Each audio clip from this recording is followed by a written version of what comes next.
Welcome back to Living Outside the Matrix. I'm your host, Nigel Howitt. The idea that we create our own reality is very popular, especially among truth seekers and the thought leaders of the truth freedom movement. It's an idea that has truth and falsity woven together in a perfect mix so as to potentially mislead and deceive. The idea that we create our own reality is known in philosophical terms as subjectivism. It holds that human consciousness creates reality in the metaphysical sense, that consciousness comes first, that consciousness is the metaphysical primary, observing things into being. Subjectivism comes in two forms.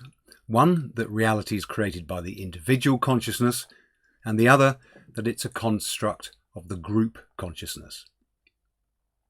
On the premise of either of these, reality is not regarded as objective, not a fixed, stable, absolute, but rather as a fluid and flexible thing that can be changed by human consciousness. My message is one of caution to those who hold this idea to be true, or who may have heard it and be considering it. It's what I call a high consequence idea, meaning that it has a huge knock-on effect in our consciousness because it is so fundamental in our thinking. The very first question in philosophy is whether or not reality is an objective absolute, independent of consciousness, or a construct of human consciousness. This is how fundamental the idea is. In this podcast, I shall first illustrate how we do create our experience of reality, and that we rely exclusively on the presupposition of objectivity in doing so, and in all human functionality. Then I shall outline the consequences of holding the idea of subjectivism to be true, the epistemological consequences on our ability to discern truth and acquire knowledge, the psychological consequences in terms of the subsequent ideas and behaviours it apparently justifies, and then the political consequences with respect to our freedom. Lastly, I shall examine the reasons why people hold this idea to be true. Using our human consciousness, we have an enormous ability to create. We have the capacity to produce material things and to create circumstances, to create suffering, to create harmony, to create disruption and disorder, or to create peace and cooperation.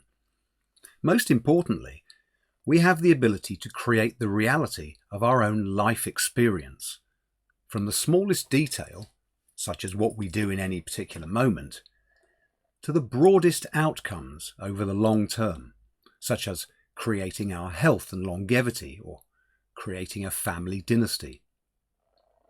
The truth is that we create our experience of the one reality, the one that we all live in.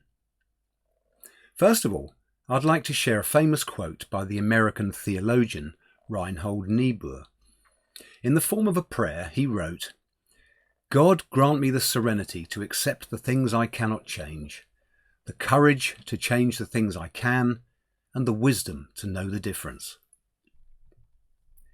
It was Ayn Rand who pointed out that this quote illustrates a profoundly important distinction, that of the man-made versus the metaphysically given, although the author probably didn't intend it that way.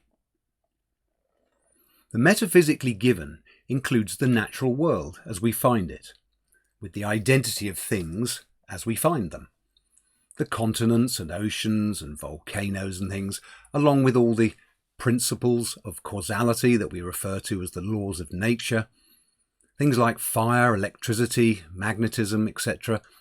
This is objective reality, and our consciousness cannot change it.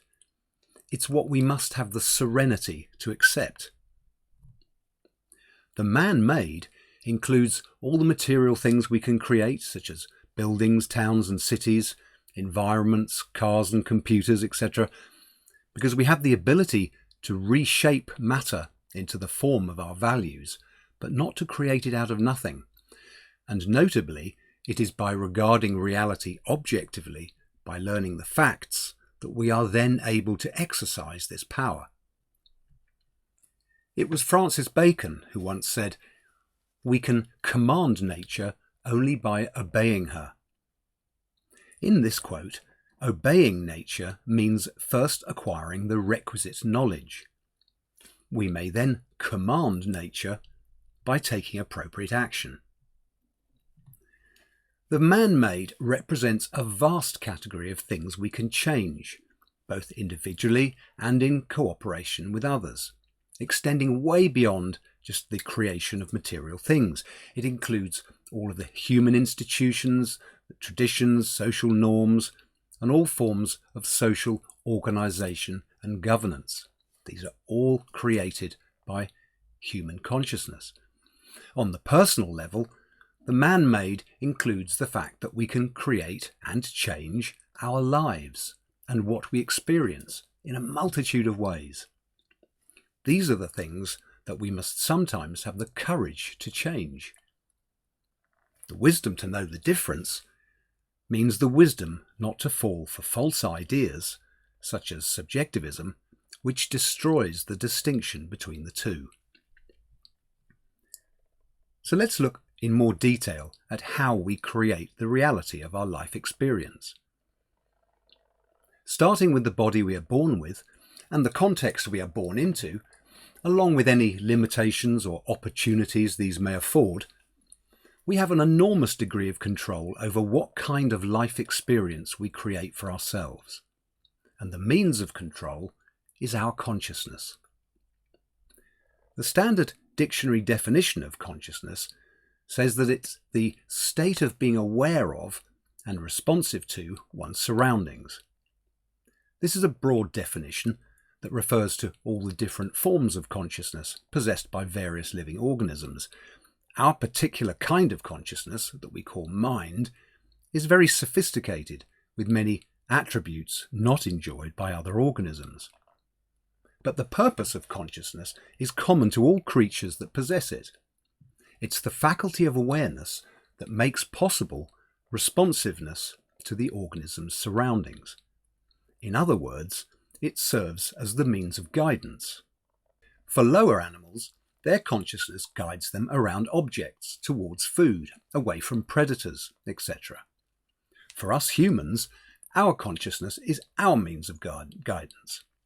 We must use it to identify the reality of our circumstances, to identify our purpose, our values and goals, and to acquire knowledge.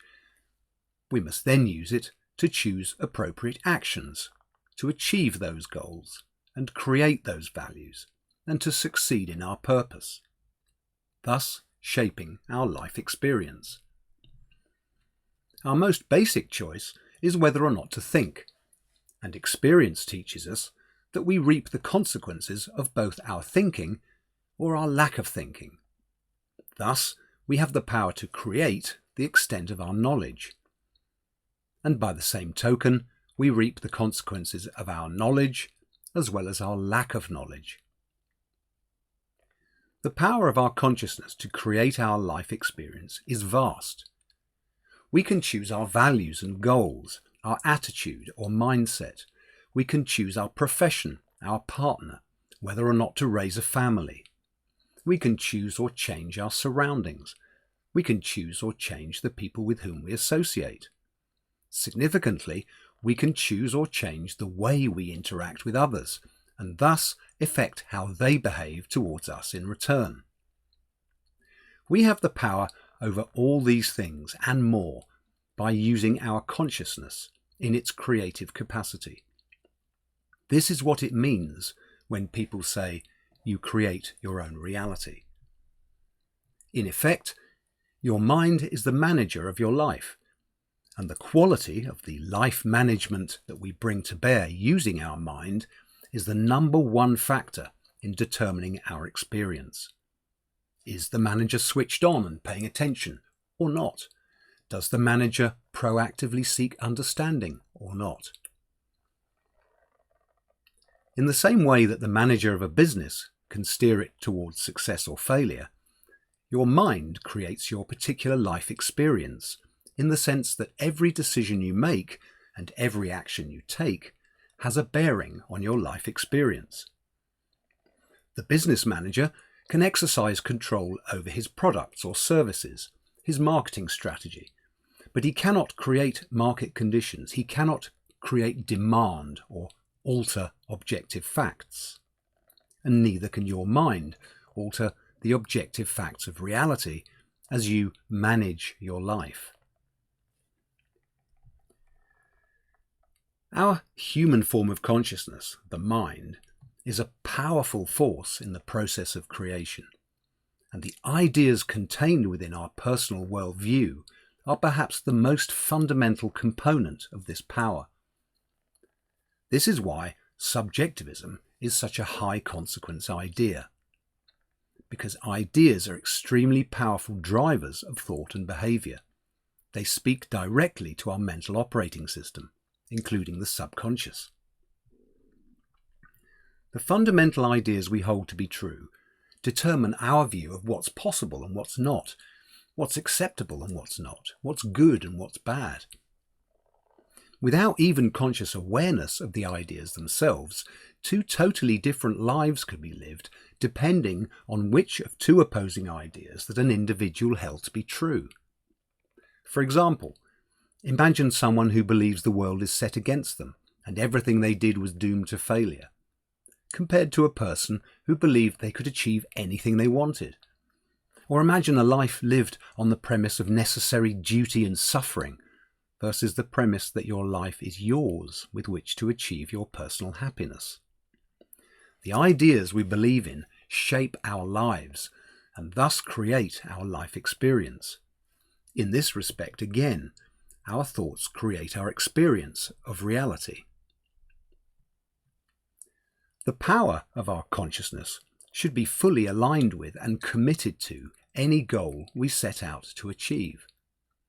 To ensure success, the individual mind must have confidence in its ability, mental and physical, to achieve the desired outcome. This is why we say that we must believe in our success for it to happen. This is why the mental game is such an important component of any sport. And it explains why even people of great skill can sometimes fail to achieve their goals. In effect, your consciousness can be the obstacle or problem that blocks your professed desired outcome. We can thwart our own success for a number of psychological reasons. Along with physical performance, our consciousness can also affect our physiology.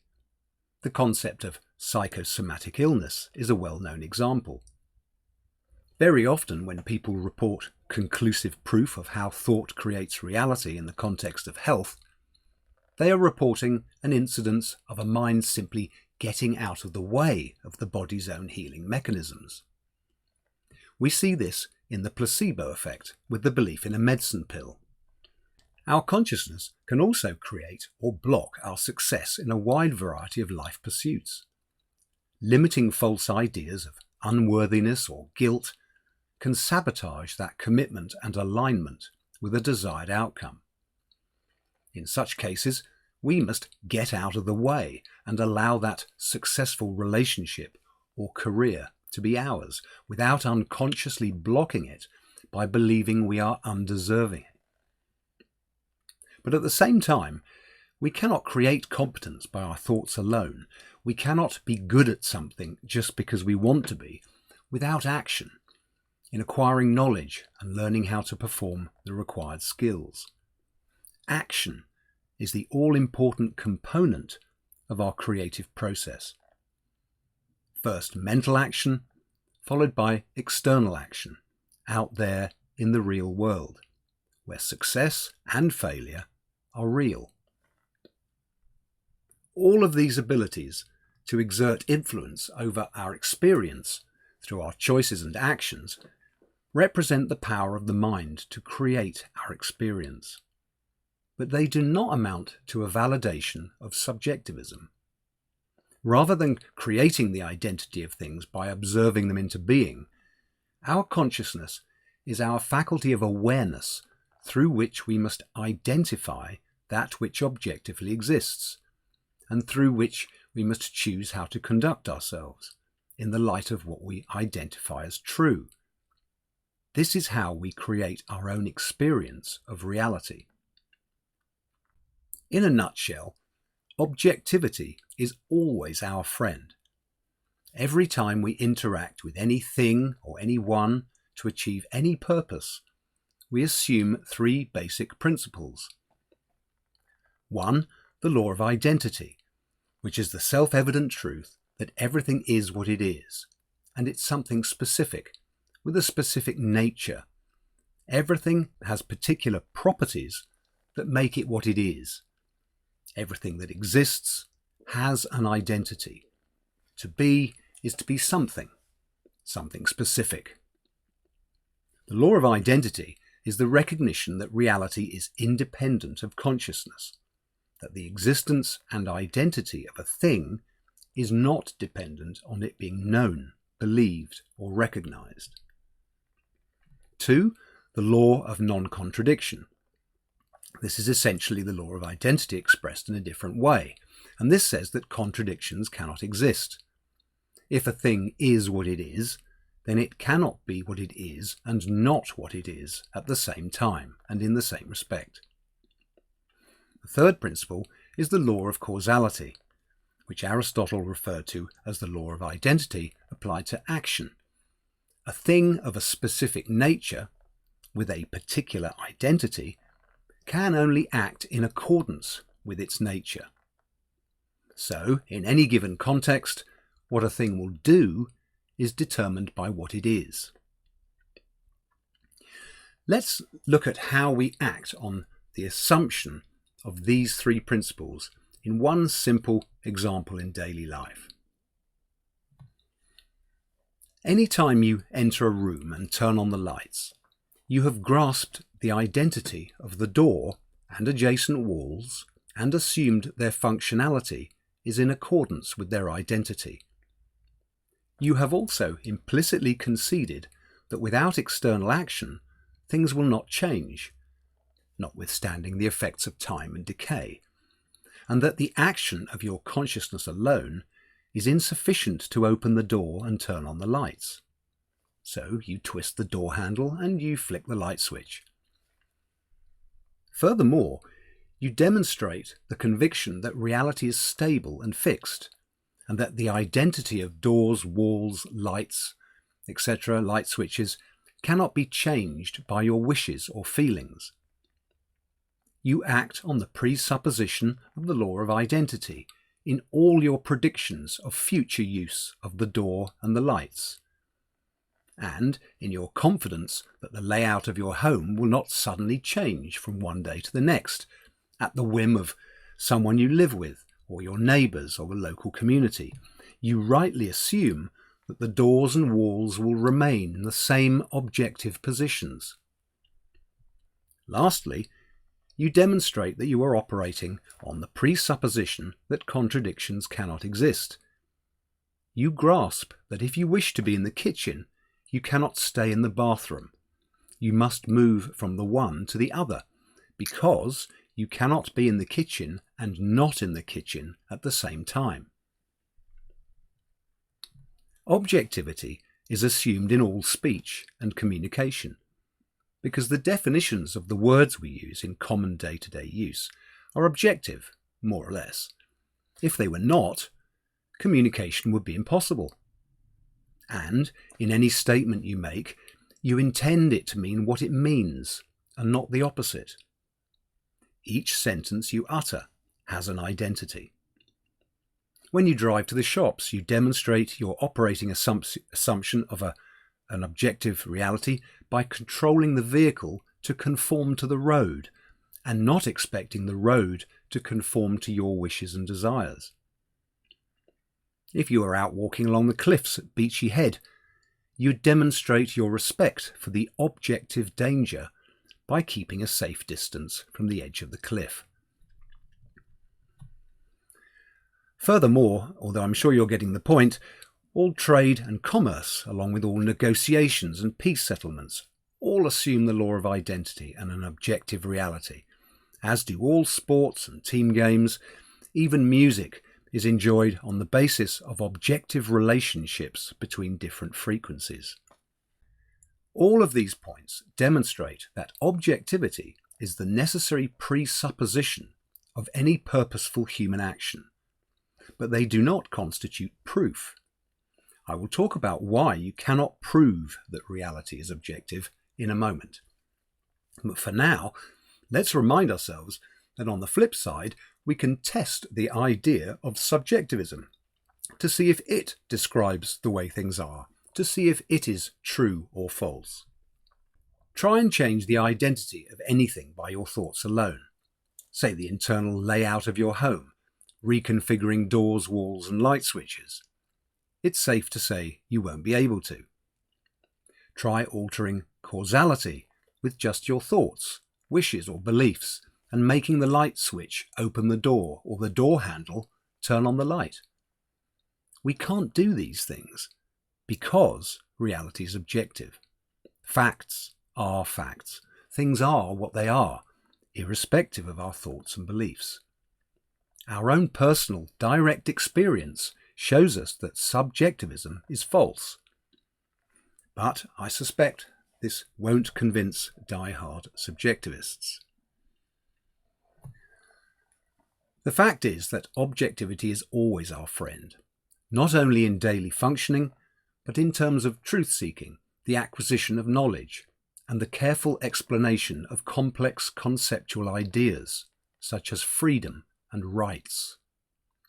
The point here is that however many gurus have told you that you can create your own reality, in the metaphysical sense, whatever alleged occurrence challenges your understanding of what is possible, whatever you've heard about the double slit experiments, and however tempting it is to jump to a conclusion, hold your horses. Check for logical fallacies, and remain conscious of your intellectual footing.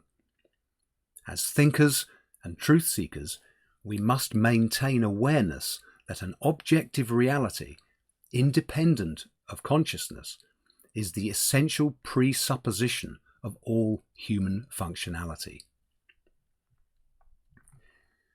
Now let's turn our attention to the idea of subjectivism and its devastating consequences. Subjectivism, the idea that we create our own reality in the metaphysical sense, destroys any distinction between the man-made and the metaphysically given. It divorces outcomes from action, implying total control through consciousness alone. It offers the believer a comforting illusion that if you don't want nasty things in your world, you have the power to not create them by avoiding thinking particular thoughts. It tempts the believer with a magic wand to create desirable circumstances and to disappear undesirable circumstances, all with the power of one's consciousness alone. According to subjectivism, you can ignore things you don't like on the implicit assumption they will go away. It sounds appealing until we stop and think and realise that we're being offered a fantasy. It should be obvious that you cannot guarantee that only good stuff will ever happen. No one can ever make sure to end all suffering. And yet this is the implicit illusion that subjectivism offers. It's seductive, potentially, because it appeals to fantasies of both omnipotence and ultimate safety. The point to bear in mind is that subjectivism overturns the three basic principles assumed in all purposeful action and all human functionality, and in doing so leads to four disastrous epistemological consequences. The first of these is that the concept of truth becomes meaningless. Secondly, the concept of knowledge becomes meaningless. So if I tell you that your car tire is flat, what would you do? Well, to check whether or not I was joking, check to see if I was telling the truth, I suspect you would go and look at your vehicle, go and see if the tyre is inflated or not. In other words, you would consult reality. You would go to the tyre in reality to see if the statement or claim I've made corresponds with what actually is, what you can perceive. Now, if reality is a fluid flux that could be anything, if the tyre could suddenly turn into a banana, if the car could change into a pumpkin at somebody's wishful whim, the concept of truth becomes meaningless, and so does knowledge. Truth and knowledge of what? Knowledge properly pertains to reality, all that exists. We acquire knowledge of reality. Again, if reality can be anything, if different groups of people can make different claims be true and have different knowledge that contradicts, then knowledge is a meaningless concept. Also, reality becomes unknowable. This is the third point. You can't possibly know something that could be changing at any time, that could be in flux. And the fourth point is that there could be no method to validate ideas, since logic presupposes the law of non-contradiction. If truth and knowledge can be anything, then of course contradictions would have to exist. Ideas are powerful, and fundamental ideas are the most powerful. They have consequences in our minds, just like actions do outside of us. Every conclusion we draw or adopt can serve as a premise for the next syllogism or the next bit of thinking. The premise of subjectivism has inescapable logical effects if it is adopted at the base of the mental operating system. And this is why it is something of a part-time idea that is really only discussed in particular philosophical contexts. The rest of the time, of course, it remains in the subconscious, where it can continue to exert its negative influence. So let's now discuss the psychological consequences of the idea of subjectivism. And bear in mind that the extent to which the subjectivist does not experience them or consider them a problem is the extent to which they operate on the presupposition of an objective reality.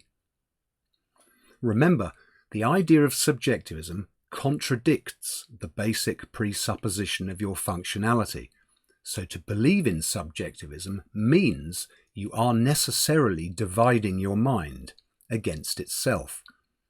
The part that you function with must, by necessity, presuppose an objective reality. So the first personal psychological consequence of subjectivism is the incentive to think and discern truth is removed. Therefore, the standard of critical thinking one attempts to maintain will inevitably be compromised or eroded. This leaves the subjectivist vulnerable to all of the logical fallacies. Number 2, emotions become the prime means of guidance. Due to the disincentive to think and the invalidity of critical thinking, the only apparent means of guidance becomes emotions. This leaves the subjectivist vulnerable to emotional manipulation and fear-based propaganda, especially, of course, the logical fallacy of appeal to emotions. Admittedly, I must add, some hardcore subjectivists may simply ignore any threats on the grounds that they don't exist. They'll disappear if they are not given thought or attention. Third one is that certainty is impossible. Since logic, truth, facts, and knowledge are rendered meaningless on the premise of subjectivism, and since there could be no such thing as objective evidence, certainty becomes impossible. This can only lead to anxiety, the natural and inevitable consequence of not knowing what to do. The fourth consequence is licensed to act irrationally. If acting rationally means acting logically in accordance with the objective circumstances, then we can see that to act contrary to reality is to demonstrate irrationality. If a consciousness holds the idea that it is in creative control of reality, then why would it feel constrained by what it observes? After all, on the subjectivist premise, its function is to create, not to accept what's there. Therefore, the premise is licensed to evade things, avoid responsibility, ignore awkward facts, on the premise that they will go away. The fifth consequence is that clarity of thought and clarity of communication are both lost, since both rest on the precision of our definitions. Accurate definitions are what link our concepts to reality. Without regarding reality as objective, there is nothing objective to connect one's concepts to. The result is a loss of clarity, of understanding of the more abstract conceptual ideas. This leads to the false conclusion that some things are just impossible to explain with words. I know it, but I just can't explain it, you often hear people say. But what's really happening here is that the mind, on the premise of subjectivism, doesn't bother to accurately connect its concepts to reality, the only possible source of their meaning, because it has rejected reality as being fixed and objective, and as being the source of all conceptual ideas. This same mental disconnection from reality also effectively gives the mind permission to entertain ideas such as energy, matter, and consciousness are all the same thing. Number 6, the subjectivist cannot demand or offer proof without self-contradiction. I have already mentioned that certainty is impossible. This is another contributing factor, since no proof can be evaluated. But the point here is that no credible arguments can be offered or countered. It results in people becoming both intellectually impotent and intellectually defenseless. Number 7, a predisposition to confirmation bias. If thoughts create reality, then the individual can ignore what they don't want to see and look for what they do want to see. Confirmation bias is the loss of objectivity in thinking. Number 7, the premise of subjectivism is an implicit call to inaction. If consciousness is primary, creating what is real, then action is not necessary. And lastly, because subjectivism destroys the distinction between the metaphysically given and the man-made, it means that the believer in this idea can waste a lifetime pointlessly trying to change that which cannot be changed, and tragically foregoing opportunities to change that which they could. This is the importance of the distinction between the metaphysically given and the man-made. Now, again, I want to stress that I'm not accusing subjectivists of adopting these behaviours. I'm pointing out the logical consequences of where the idea inevitably leads. The extent to which these effects are resisted, avoided, or not experienced is the extent to which the divided mind remains on the presupposition of an objective reality, independent from consciousness. If subjectivism were acted upon fully and consistently, that individual would not be able to function. Now let's turn our attention to the political consequences of subjectivism. Let's imagine that the idea of subjectivism is dominated our culture. What would that mean for our political future? Firstly, on the premise of subjectivism, both people's ability and incentive to discern truth are compromised, and they will be increasingly susceptible to logical fallacies within the mainstream narrative. In other words, people are going to be fooled more and more easily. Secondly, people tuned into their emotions as means of knowing what to do, as means of guidance, can easily be frightened to make them act in a particular way. Thus, fear-based propaganda can be used very effectively as a means to manipulate people to act against their own self-interest and steered towards a desired political outcome. Thirdly, hardcore subjectivists will experience a disincentive to see the impending tyranny of a collectivist society as a real threat, and they won't be moved to take any meaningful political action. They'll be thinking, well, I can just think different thoughts. We won't end up in collectivism because we can just think and imagine a different future. Fourthly, no credible argument can be made for freedom or against collectivism, or indeed for and against anything. This means there can be no intellectual base for the freedom movement on the premise of subjectivism. As a result of the epistemological consequences already mentioned, the ability to meaningfully discuss facts or evidence is compromised. And because the reasoned approach has been undermined, because the heart has assumed superiority over the head, there is no means with which to even understand complex abstract ideas such as rights, freedom, sovereignty, let alone explain them to others, which is precisely what freedom requires. Consequently, the freedom movement as a whole is left intellectually impotent and intellectually defenceless against calls for collectivism or any other atrocity.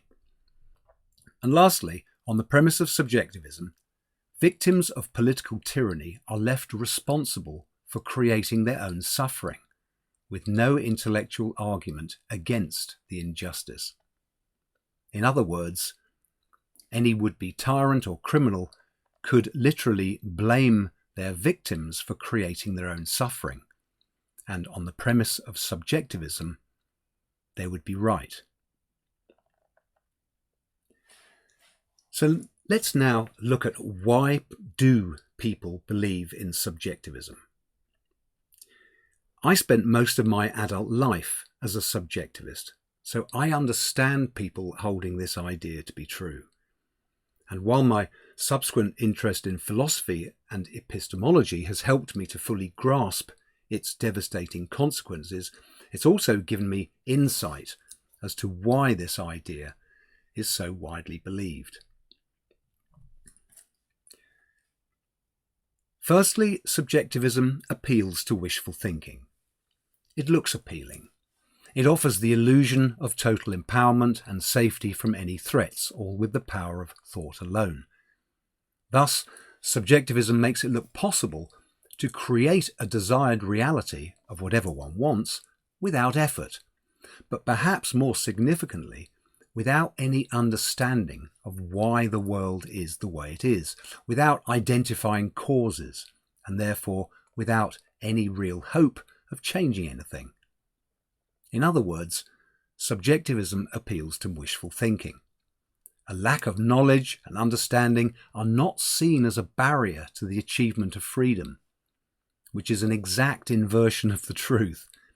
Freedom is a complex abstract concept, and so the achievement of full political freedom, if it should ever happen, will represent a culture-wide intellectual achievement. The second reason people believe in subjectivism is that it's popular. It's been championed by the New Age movement for decades. We've all heard scores of influential gurus advocating it and connecting it to spiritual enlightenment.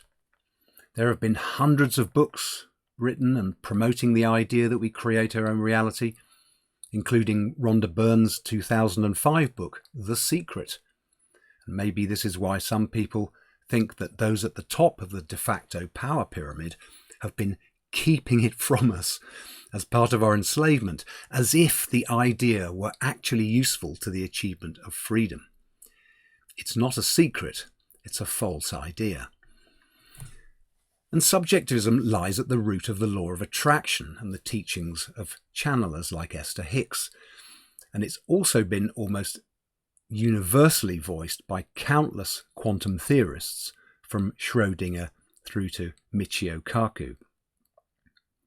The idea that consciousness creates reality may not be explicitly endorsed across the board, but it is very widespread in Western culture. The third reason people believe in it is that many accept it because they hear anecdotal stories about some mysterious phenomena that apparently can't be explained. And in the absence of logical and careful methodical thinking, these are hastily taken as proof that we create our reality in a metaphysical sense. Leaving aside the issue of proof on the premise of subjectivism for just a moment, the key point here is that any apparently mysterious phenomena that cannot be explained and apparently shouldn't be possible are either real and part of reality or they're not. Only investigation can determine which. But whether or not they are real, we shouldn't make the mistake of taking unexplained phenomena as proof of anything, least of all for an idea that contradicts the fundamental presupposition of all human functionality and undermines our ability to think. But perhaps the most powerful apparent justification for the idea that consciousness is primary and that consciousness creates reality is the famous double-slit experiments. But perhaps the most powerful apparent justification of the idea that consciousness creates reality is the famous double-slit experiments.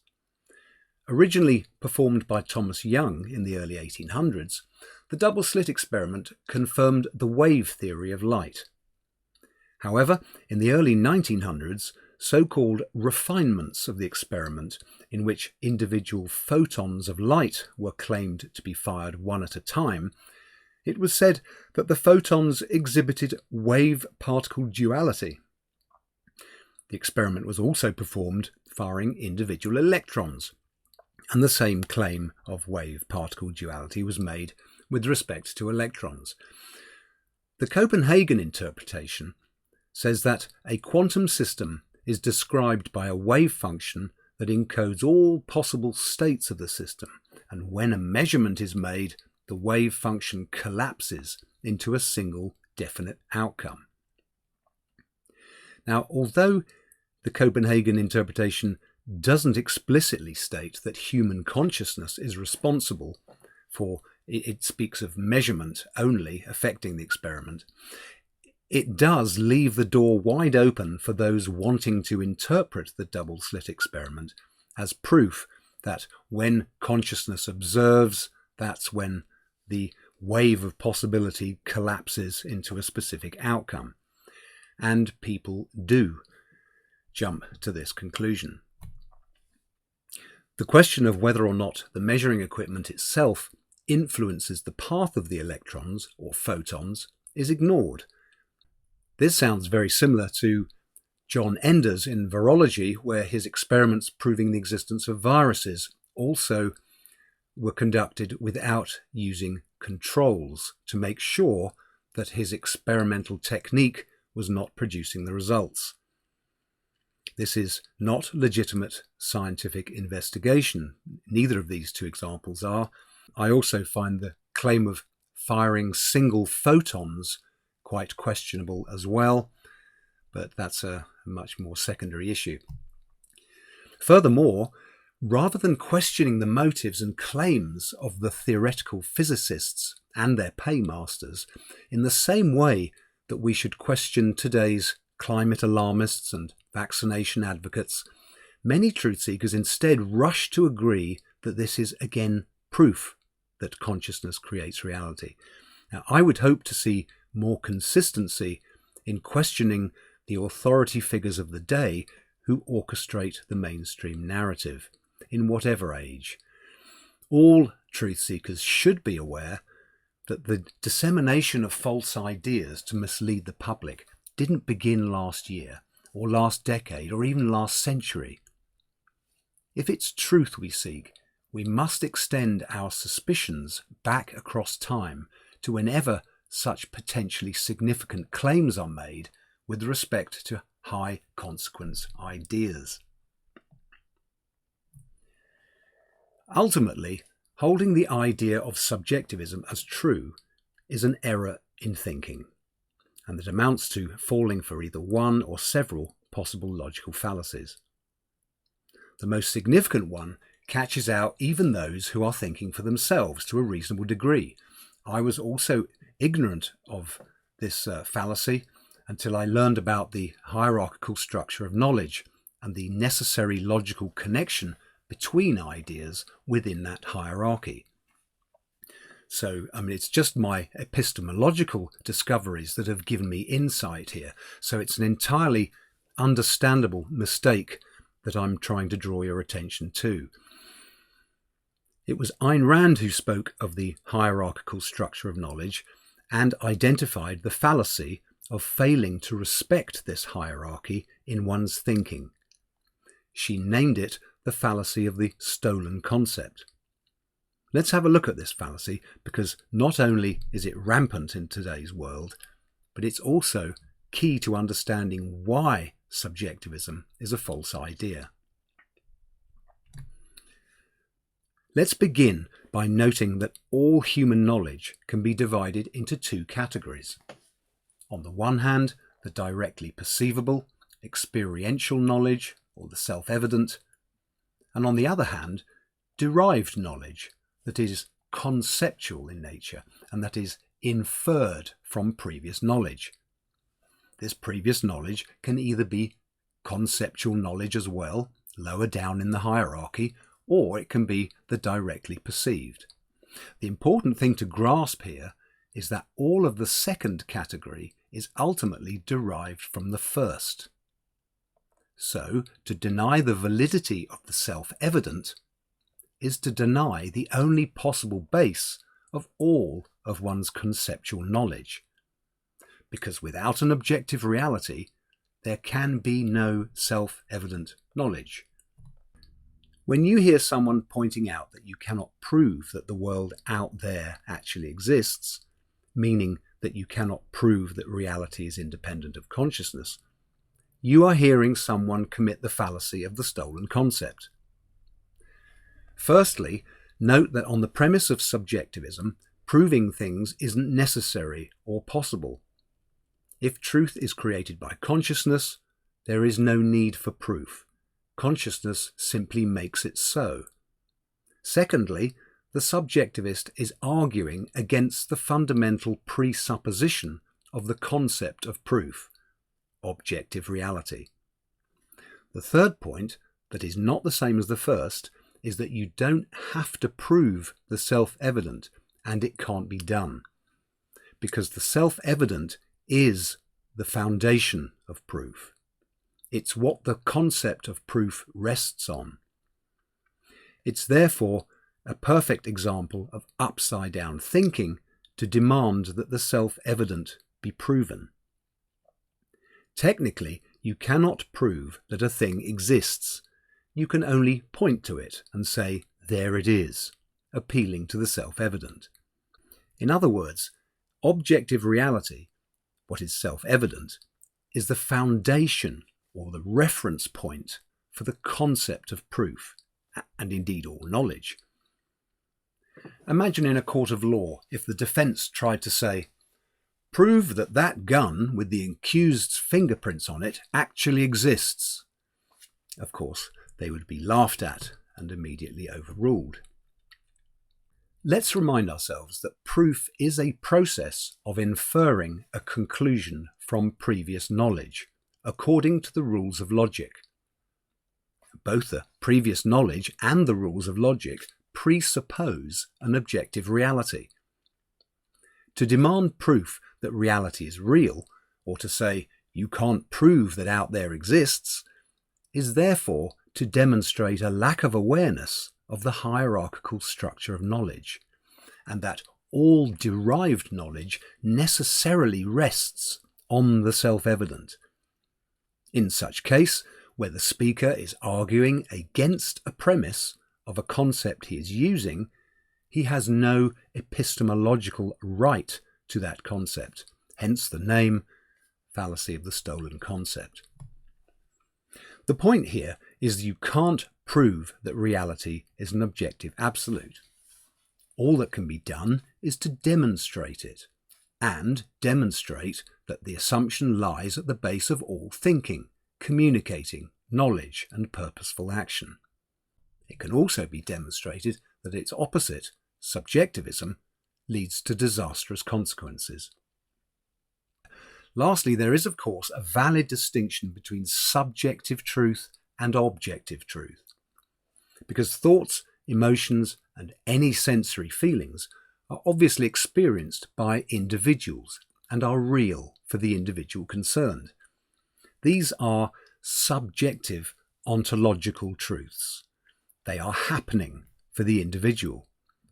But they only become objective truths when a claim is made about them, when at least one other person is told that they are being experienced or that they were experienced.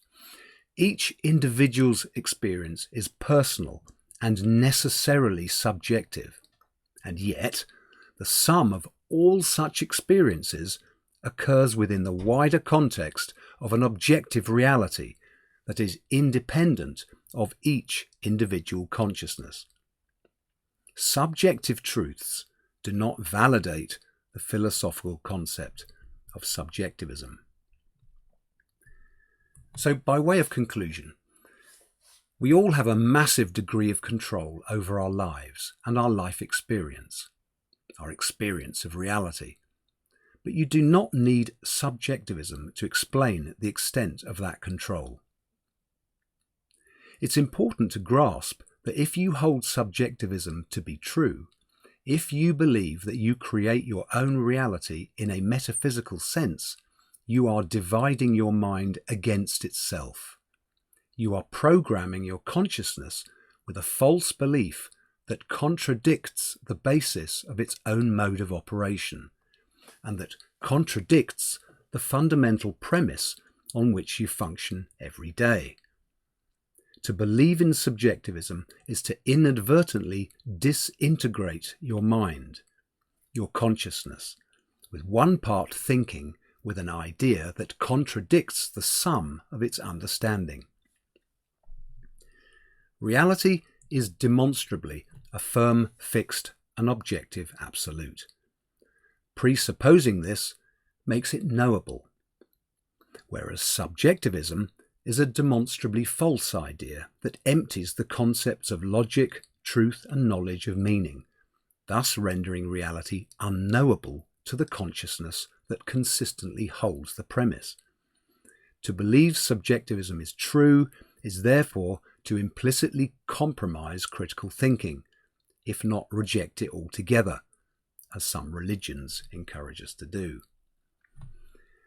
Remember that for those at the top of the current de facto power pyramid, those who presume to control and exploit the majority of us by means of advancing a totalitarian collectivist state, the idea of subjectivism is a dream ticket false idea. Superficially, it looks true enough to fool people, and yet it renders them intellectually impotent and defenceless, unable to reason for anything, including freedom. From my perspective, with knowledge of philosophy and especially epistemology, this idea has been disingenuously championed by mainstream philosophers since Kant's seminal work, A Critique of Pure Reason, in 1781, with, I believe, the specific intent to undermine intellectual opposition and dumb down resistance to political enslavement. If you still think you create your reality in the metaphysical sense, think the idea through very carefully. Subjectivism turns upside down the fundamental presupposition of human functionality. It's anti-reason, anti-logic, anti-truth, anti-knowledge, anti-action. In short, it's anti-life, which means it's evil.